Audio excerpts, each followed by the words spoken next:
What is up, guys? Operation Corona continues. What the f? That's better. Operation Corona continues.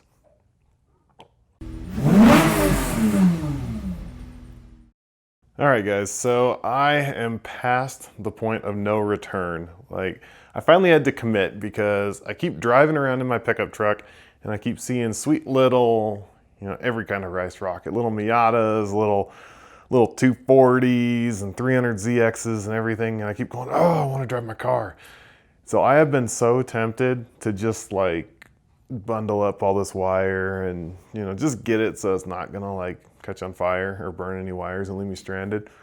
So finally I pulled the trigger and guess what? This sucker is out.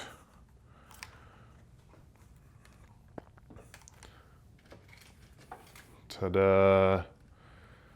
So this guy is out of the RAV4. Like I said in the previous video, most of this stuff wasn't even being used in my car. Oops. It's got a bunch of wires, big old rat's nest. This was all in the car. So that's all gone. Add that to the crap pile over here. Now, as I cut all that out, I went ahead and labeled everything with masking tape. There you go. So I don't know how many of these you can read, but pretty much just every wire that I cut, I wrote what it's going to.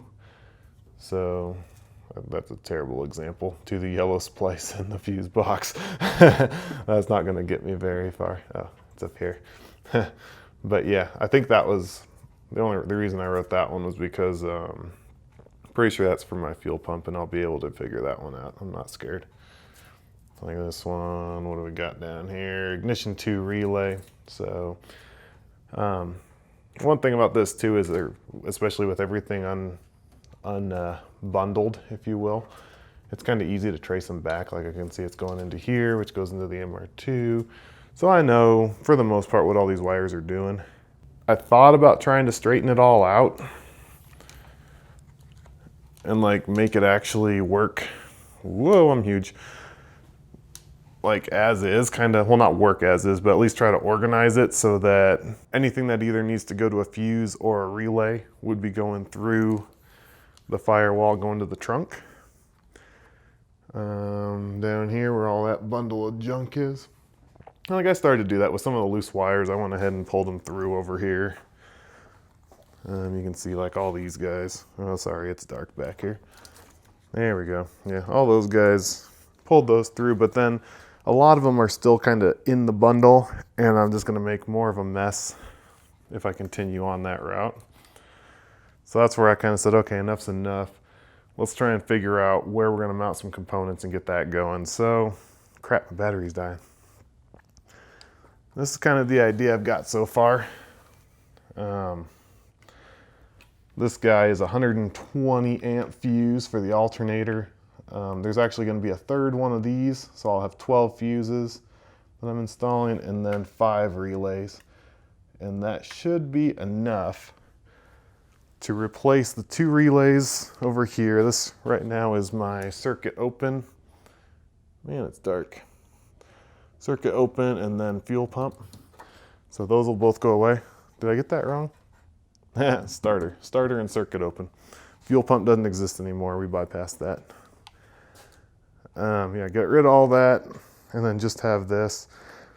And then the idea is I'll cut this plastic to the nice size and then just mount it up against that back firewall right here. And I think it should look pretty darn good. So that's what's going on right now. Another kind of funny story. I'm driving my wife's Sienna that also has a 2GR in it. And out of nowhere, I just look down and I've got check engine light on. I've got VSC, yeah, just the light on. And then I've got traction control off. All of a sudden, I'm like, holy crap, what's going on with this car? Plug my little OBD2 scanner in there and it says it's an upstream O2 sensor. I went ahead and watched a YouTube video and a guy said the code was for the heated circuit or the heater circuit. He said, check the 2 black wires on your O2 sensor. If there's no resistance between them, that means there's an open in the circuit, and that's the O2 sensor is bad.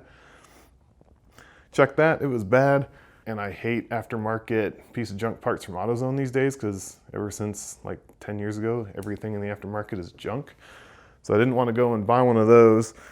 Probably could make it over to the dealer on like my lunch break or something, but figure for now, I've got a spare engine right here. So poor little MR2 is cannibalized. Grabbed the O2 sensor off of here, looked at the part numbers. I couldn't find anywhere saying it was a direct match, but then there was like one aftermarket one I could buy and it said replaces, and it had a whole ton of part numbers, and both the part numbers were listed. So I figured that was good enough for me. I figured I'd plug it in and try it. Plugged it in, working like a champ, van's up and running, and I'll go ahead and order an OEM O2 sensor to replace it and swap it out when it gets here. So just a little story. It's always nice logistically to have the same engines in multiple vehicles. So that's about it for now. I just wanted to show you guys that I am like fully committed to this project at this point. There is no turning back, and give you a little update and show you all the carnage. So I will catch you later.